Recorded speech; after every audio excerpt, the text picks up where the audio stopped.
¿Se debe legalizar el aborto en América Latina? ¿Tiene Estados Unidos doble moral hacia Arabia Saudita en América Latina a la hora de sancionar a sus líderes? Esto es Foro. Desde Washington, la saluda Gonzalo Abarca. Issued a statement of administration policy.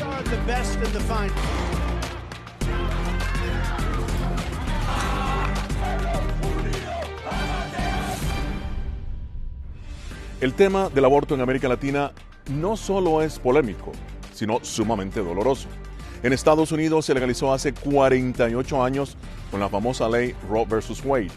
Desde entonces, en este país, se han practicado legalmente unos 60 millones de abortos según datos oficiales del sistema de salud. En nuestra región, Argentina lo aprobó en diciembre del año pasado, restringido, eso sí, a las primeras 14 semanas del embarazo. También es una práctica permitida en Uruguay, Cuba y Guyana, entre otros países, y está totalmente prohibido en Nicaragua, Honduras, El Salvador, Haití, Jamaica, República Dominicana y Surinam. En la mayoría de los países de la región el aborto es aceptable bajo ciertas circunstancias como la violación o para salvar la vida de la madre, pero el aborto no debe legalizarse. Más bien se debe enfatizar el tema de la educación sexual. Para otros se debe despenalizar. Es en realidad un problema de salud pública. Según cifras oficiales, 3 de cada 4 abortos en la región son ilegales y representan un 10% de las muertes maternas. El tema del aborto, por sus implicaciones morales, de salud, de política y de derechos, debe tratarse a fondo, sin extremismos que violenten los derechos en nuestra región.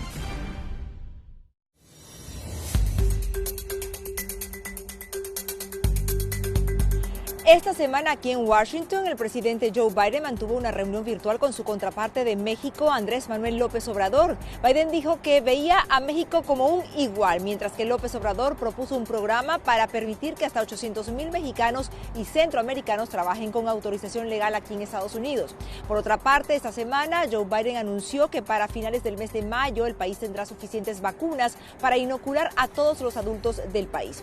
Y siguen también los hispanos en la lista del gabinete de Joe Biden. Miguel Cardona fue confirmado como secretario de Educación de Estados Unidos, mientras que el Senado aún se debate en la confirmación de Xavier Becerra como secretario de Salud.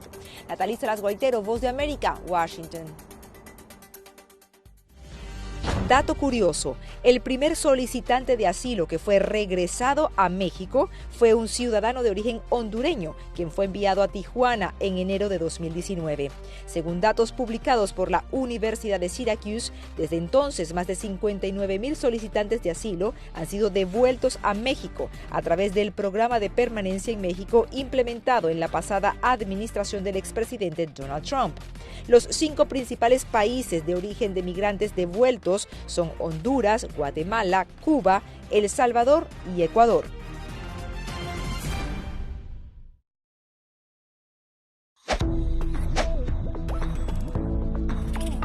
La Organización Mundial de la Salud asegura que las mascarillas son esenciales para eliminar la transmisión del nuevo coronavirus y salvar vidas. Por ello, recomienda su uso cuando se está en lugares concurridos, donde no se pueda mantener el distanciamiento social y en lugares con poca ventilación.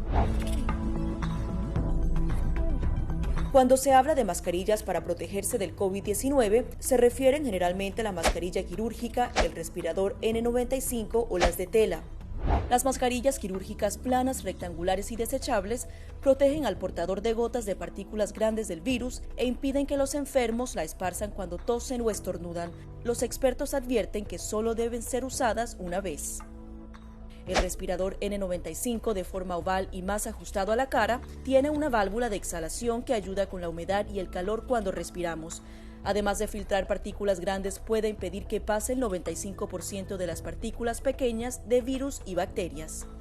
Ante la escasez, muchos han recurrido a hacer sus propias mascarillas y, en efecto, los expertos confirman que estas mascarillas caseras pueden ser efectivas. Las mascarillas nos pueden servir como una barrera aislante para las secreciones, pero tener mucho cuidado porque hemos visto gente que usa la mascarilla, pero al acomodarse la mascarilla se está tocando la cara. Y eso es justamente lo que queremos evitar, es que la gente se esté tocando la cara en estos momentos, porque cuando uno está en lugares públicos puedes estar pasando la mano por una superficie que ha sido tocada por otras personas y que puede estar contaminada, y luego sin querer te puedes llevar la mano a la cara. Para más información visita nuestra página web y síguenos a través de las redes sociales bajo @Voz de América.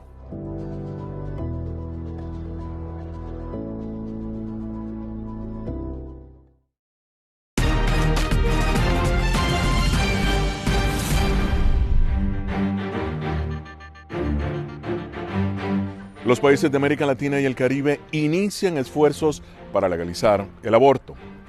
En un hecho sin precedentes, el 30 de diciembre del 2020 Argentina lo legalizó. La región es una de las más restrictivas del mundo con respecto a salud reproductiva. Pese a todo, las mujeres siguen abortando y muriendo. Para analizar el tema, invité a María Herrera Mellado, abogada, miembro de equipos legales de Naciones Unidas, y a la abogada Paula Ávila Guillén, directora ejecutiva del Centro para la Equidad de la Mujer. Mi primera pregunta fue sobre los desafíos que tiene hoy día la mujer frente a la práctica como el aborto.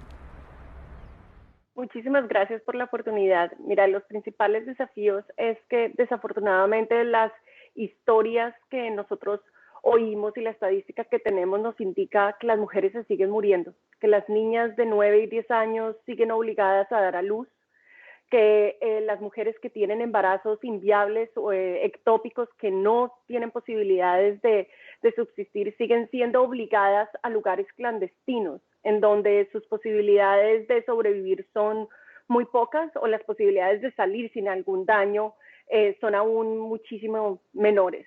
Esas son las realidades que nosotros vemos y estos son los desafíos que tenemos. En América Latina todavía existen 5 países, incluyendo El Salvador, Honduras, República Dominicana y Haití, y Nicaragua, en donde existe una prohibición absoluta frente al aborto. Esto quiere decir que si una mujer se da cuenta que está embarazada, al mismo tiempo que descubre que tiene un cáncer, y estos son casos de los que yo he oído personalmente, estas son mujeres que yo conozco, le van a negar el tratamiento para el cáncer, aun si eso implica que no va a poder, que les toca dejar a un hijo huérfano. Aún en un embarazo que es deseado, el nivel de restricciones es tan alto que sencillamente los médicos se sienten con las manos atadas y que no tienen la posibilidad de proteger la salud y la vida de las mujeres y de las niñas. María, ¿escuchaste los argumentos? ¿Tu opinión? Sí, correcto. Yo creo que definitivamente hay muchas historias traumáticas, pero la solución no es el aborto. Yo creo que la solución es la educación sexual y la prevención del abuso de las mujeres. Efectivamente, yo soy española y estadounidense, les puedo explicar con lujo de detalles el desastre que han sido las políticas de aborto en España, el país donde nacen menos niños del mundo, y esto es debido a estas políticas globalistas que han hecho creer a la mujer que deshacerse del cuerpo de otro ser humano es la solución. Eso conlleva depresión, también a suicidio, y no es lo que quieren vender estos grupos internacionales llamados en defensa de la mujer. Esos grupos internacionales, como dice María Paula, en defensa de la mujer, ¿por qué un tema de derechos humanos? ¿Por qué le llaman temas de derechos humanos? Porque así se ha establecido que la salud y la vida son considerados temas de derechos humanos, temas que hacen parte de las constituciones de los países en muchos casos y en muchos casos de los tratados internacionales de los derechos humanos. Cuando se hace el análisis legal de qué derechos implica el poder acceder o incluyen dentro de los derechos a la salud reproductiva, siempre hay que incluir el acceso al aborto, porque aún en los casos en los que los anticonceptivos funcionan, aún en los casos en los que hay embarazos deseados, no hay forma de garantizar que haya un embarazo perfecto. Yo acabo de ser mamá y durante el embarazo que tuve una cantidad de sustos que no me imagino que hubiera sido mis posibilidades si yo vivo en un país en donde no tengo opciones. Yo también he tenido una pérdida de un embarazo y no me imagino tener que ir a defender en un hospital que la pérdida que tuve fue una pérdida natural, porque lo que vemos que estas causas, las restricciones terminan causando es que las mujeres se sienten que no tienen lugares a dónde acudir para poder resolver cuáles son sus necesidades médicas. Entonces, cuando estamos hablando de salud, cuando estamos hablando de la vida de las mujeres, de la dignidad, pues esos son temas que tienen que ver con derechos humanos. María, ¿el aborto crees que debe incluirse en el tema o es un tema de derechos humanos más bien? absolutamente no. Derechos humanos, como decía mi colega, en las constituciones hay un derecho fundamental, el derecho a la vida. El derecho de la mujer es un invento del derecho internacional, concretamente de las Naciones Unidas, hace 25 años que se creó esta Convención contra la Violencia de Género. A mí me parece fundamental defender el derecho de las mujeres, pero también de los no nacidos y de los hombres y de las personas mayores. Todos somos iguales. Si no queremos pasar por estos traumas de tener tantos miedos durante el aborto, tenemos que tener la educación necesaria y definitivamente las mujeres tenemos que ser también responsables a la hora de tener relaciones sexuales. No siempre se puede culpar al varón. Aquí hay dos personas. El hecho de que nosotros tengamos un útero no nos debería digamos, permitir acabar con la vida de otro ser humano. Yo lo veo absolutamente como algo que no es parte de los derechos fundamentales. Paula, ¿tiene la mujer el derecho de terminar la vida de su hijo o su hija? Yo creo que tenemos que ver todo absolutamente en las perspectivas y en los casos de las realidades que vemos en América Latina. Y es que las restricciones al aborto, al acceso al derecho reproductivo, lo que está haciendo es obligando a las mujeres a tener abortos clandestinos y subiendo la mortalidad materna.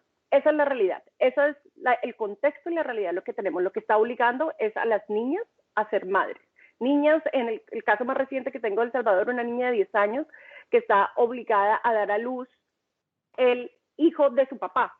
O sea, es así de ridículo, pero esas son las historias que nosotros conocemos. Entonces, si tú me preguntas si creo que esa niña de 10 años tiene derecho a interrumpir ese embarazo para no tener que dar a luz el hijo de su papá, para no arriesgar su vida, porque los embarazos de niñas de menores de 14 años son de altísimo riesgo, te digo, absolutamente creo que ella tiene derecho. Y creo que esa decisión la tiene que tomar con su familia y con los médicos. América Latina debe recordar la fecha del 30 de diciembre del 2020, cuando se aprueba el aborto precisamente en Argentina. Pero ahora viene República Dominicana, vienen otros países. María, te pregunto, tú que has escrito mucho sobre eso y has comentado precisamente, ¿qué hay detrás o quiénes están detrás de esta ola, si se quiere, en América Latina? Definitivamente los globalistas, las organizaciones internacionales. Yo trabajé para las Naciones Unidas, el Comité Económico y Social, la Oficina de los Derechos de las Mujeres concretamente, y yo pude ver con mis propios ojos cómo ese es el origen. Las organizaciones internacionales aprueban estas convenciones y detrás hay muchísimos millones de dólares para movilizar, crear y financiar a estas ONGs que supuestamente van a ayudar a las mujeres y a las niñas. Y yo coincido con mi compañera que hay que ayudar a las mujeres, a las niñas, que las violaciones, las situaciones tan traumáticas que se viven en Iberoamérica son lamentables. La solución no es el aborto. No existe algo como un aborto seguro. Existe acabar con la vida de un no nacido, acabar con una vida. 30 segundos ya para finalizar, 20 segundos en realidad a cada una. Tus conclusiones, Paula, en defensa del aborto.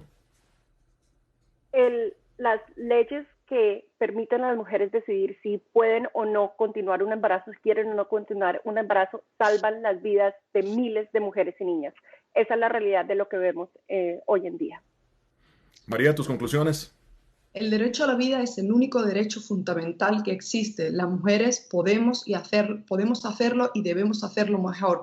La idea no es acabar con otro ser humano, la idea es educarnos, acompañarnos juntas y sobre todo también respetar a los hombres. La ideología de género y todas estas políticas internacionales buscan separar a la religión del Estado y acabar con la familia. Tenemos que tener claro y decir no al aborto.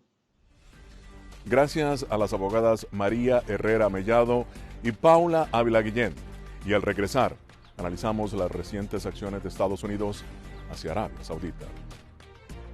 O sea que no se puede dar el lujo en este momento a Estados Unidos de confrontar a Arabia Saudita.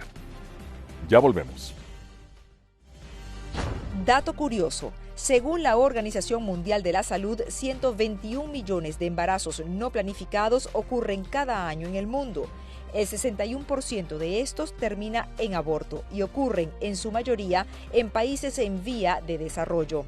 De acuerdo con la OMS, el aborto es la tercera causa principal de muerte de mujeres y el motivo de que anualmente 5 millones de féminas queden con alguna discapacidad en su sistema reproductivo.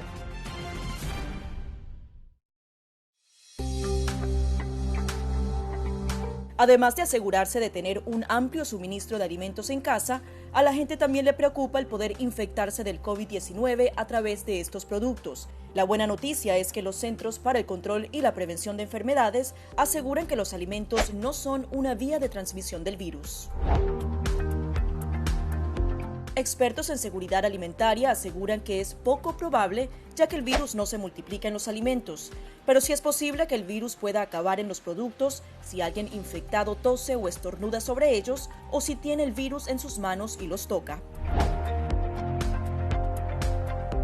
Según la Organización Mundial de la Salud, el virus es probablemente susceptible a las temperaturas normales de cocción. Por eso no es necesario cocinar los alimentos de forma diferente a lo que normalmente se hace. Lo sugerido es 145 Fahrenheit para cerdo, carne asada, filetes, chuletas y pescado, 160 para el huevo y la carne de res y 165 para aves, carne molida, guisos y sobras. Algunas personas piensan que sí, ya que los primeros casos fueron vinculados a un mercado de animales vivos en China. Sin embargo, no hay evidencia de que esto sea cierto. Según un artículo en la Revista Internacional de Higiene y Salud Ambiental, los principales síntomas han sido fiebre y aquellos relacionados con las vías respiratorias. Por lo tanto, el modo de transmisión debe ser respiratorio. En general, los restaurantes tienen normas de seguridad alimentaria que deben seguir, sobre todo para evitar la transmisión de 5 bacterias y virus transmitidos por los alimentos. Esas normas evitarían que el nuevo coronavirus se introdujera en su comida. Para más información, visita nuestra página web y síguenos a través de las redes sociales bajo @Voz de América.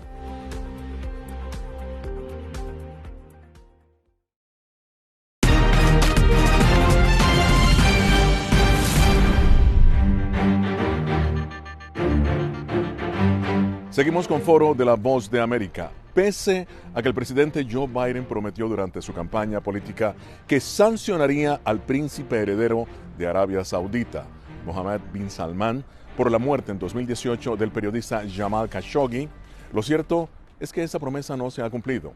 Biden impuso sanciones a 76 funcionarios saudíes, pero no al príncipe, quien ordenó, según la inteligencia estadounidense, el asesinato del periodista. Conversé con el doctor Luis Fleischman, experto en temas del Oriente Medio.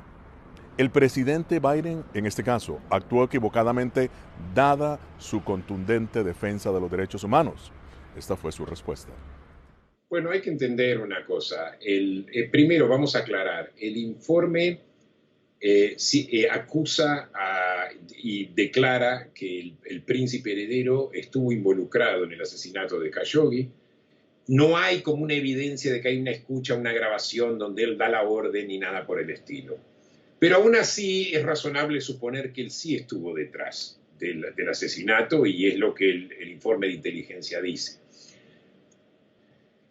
Tiene sentido que no haya castigado al príncipe heredero, primero porque es la decisión del padre de que MBS, o sea, Mohammed bin Salman, sería el heredero.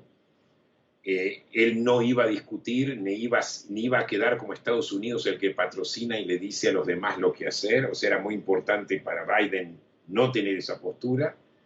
Y segundo, recordemos que, paradójicamente, Gonzalo, MBS, o sea, Mohammed bin Salman, es un reformista de alguna forma, tanto a nivel doméstico como a nivel de política exterior. A nivel doméstico se ha confrontado con el establishment religioso, ¿verdad?, que controlaba la cultura y controlaba prácticamente el aparato estatal de Arabia Saudita. Ha tratado de barrer la corrupción, ha dado algunos derechos, como el derecho de la mujer a manejar y algunos otros.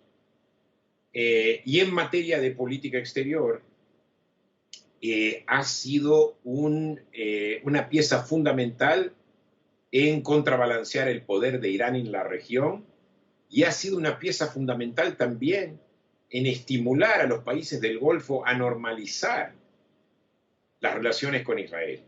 Lo que me hace acordar bin Salman un poco es al positivismo latinoamericano. Si tú te recuerdas, en nombre del progreso en el siglo XIX, hubo varios gobiernos latinoamericanos que fueron dictatoriales, algunos de ellos muy represivos, en nombre del progreso. Yo pienso que Biden hizo lo correcto. ¿Tú crees que hay una especie de doble moral cuando se trata de derechos humanos? Un tema que Biden ha traído nuevamente a la mesa de negociación. Por un lado, en Arabia Saudita y por otro lado, en América Latina. ¿Tú crees que cuando se trata de imponer sanciones hay una doble moral? Bueno, yo pienso que no es doble moral, sino simplemente es un balance entre derechos humanos e intereses. O sea, Arabia Saudita tiene mal récord de derechos humanos, pero en este momento cumple una función importante a nivel estratégico para Estados Unidos. Si tú te refieres a los países que están en este momento bajo sanciones, son Venezuela y en menos medida quizá Cuba. Son dos países que en este momento están considerados estratégicamente como peligrosos para Estados Unidos. Y eso es lo que hace que las sanciones prosigan sin ningún tipo de contemplación por el momento, ¿verdad? Luis, muchos aseguran que el hecho de que Estados Unidos no impusiera sanciones directas al príncipe heredero Bin Salman es precisamente para evitar que se fuera más hacia el lado de China o Rusia. Sin embargo, hay algo que ellos no pueden garantizar, que es defender a Arabia Saudita. ¿Tu opinión? Totalmente, totalmente. O sea, si, por ejemplo, Estados Unidos no le quiere vender armas o no le quiere dar apoyos, ellos pueden ir con Francia, con Inglaterra, pueden ir con Rusia o pueden ir con China. Pero nadie les asegura, como tú bien dijiste, una defensa de Arabia Saudita. Por eso Arabia Saudita de alguna forma tiene mucho lo que perder. Entonces yo creo que va a terminar aceptando de que tiene que terminar la guerra en el Yemen, la guerra civil, como dije antes, que ha sido muy devastadora. Pero a la vez Estados Unidos también tiene que dar algo y es no insistir en remover a Mohammed bin Salman. Y te digo la verdad, yo pienso que tampoco le conviene. Mohammed bin Salman ha sido, yo creo, el líder saudita más progresista que hemos visto, el menos retrógrado que hemos visto hasta ahora, pese al asesinato horrible, que a propósito, también el asesinato de Khashoggi está relacionado también con la herencia del aparato de seguridad. O sea, recordemos, estamos hablando de estados que tienen un aparato de seguridad muy fuerte que defiende al régimen y que son implacables. Hay una inercia ahí que es difícil de controlar al principio y eso es algo hoy que también hay que tomar en cuenta. Gracias al doctor Luis Fleischman. Y al regresar, La Voz de América, en el lugar de la noticia, nuestro equipo viaja a la frontera con México y revela la situación de miles de migrantes que aguardan por el resultado de su proceso de asilo. Quédese con nosotros. Dato curioso, en 2015 y a los 29 años de edad, Mohammed bin Salman, el príncipe heredero de Arabia Saudita, fue nombrado ministro de Defensa, lo que lo convierte en la persona más joven del mundo en ocupar un puesto de este rango. En 2017, su padre, el rey Salman, lo nombró príncipe heredero. Desde entonces ha sido señalado de cometer una serie de abusos contra los derechos humanos, incluyendo su presunto vínculo con el asesinato del periodista Jamal Khashoggi dentro del consulado saudita en Estambul, Turquía, según un reciente informe de inteligencia de Estados Unidos.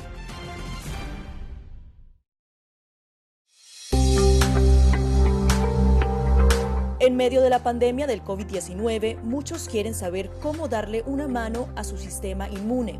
El que va realmente a combatir el coronavirus es nuestro sistema inmune, que es nuestro sistema de defensas que va a luchar contra el virus cuando aparezca. Aquí te damos 5 consejos sencillos para mantener tu sistema inmunológico funcionando de manera óptima.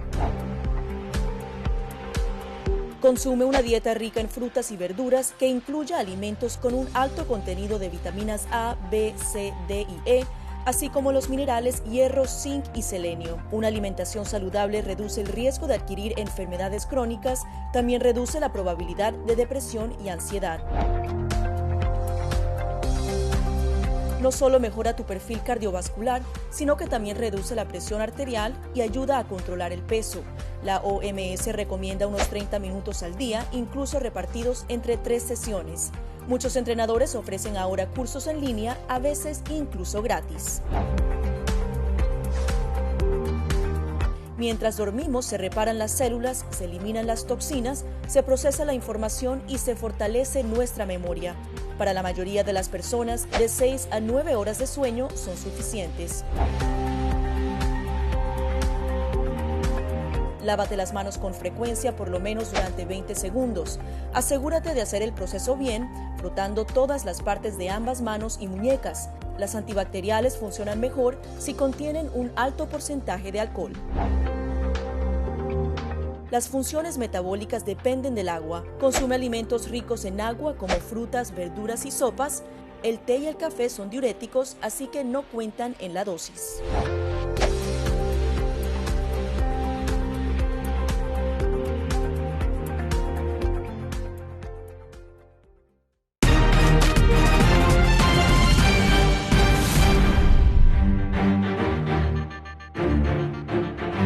Y esta semana se habilitaron más pasos fronterizos con México para que unos 25,000 migrantes, en su mayoría centroamericanos que tienen casos activos sobre asilo, puedan ingresar a Estados Unidos. Celia Mendoza, desde Ciudad Juárez, nos presenta un resumen de cómo ha transcurrido la jornada en ese punto fronterizo. La frontera sur de los Estados Unidos ha empezado a recibir a las personas que se encontraban en México bajo el protocolo para protección de migrantes, conocido por sus siglas en inglés como MPP, establecido durante la administración del expresidente Donald Trump. Los casos de estas personas se estaban adelantando desde territorio mexicano. Sin embargo, el presidente Joe Biden está trabajando directamente con las autoridades del Departamento de Seguridad Nacional para que se garantice durante las próximas semanas y meses la entrada de estas personas que tengan casos elegibles. Durante los últimos días, a partir del 19 de febrero, se iniciaron los cruces fronterizos en Tijuana, en el área de San Isidro, con 25 personas, seguido por el área de Brownsville, donde se había establecido un campamento, en su mayoría habitado por menores de edad y familias.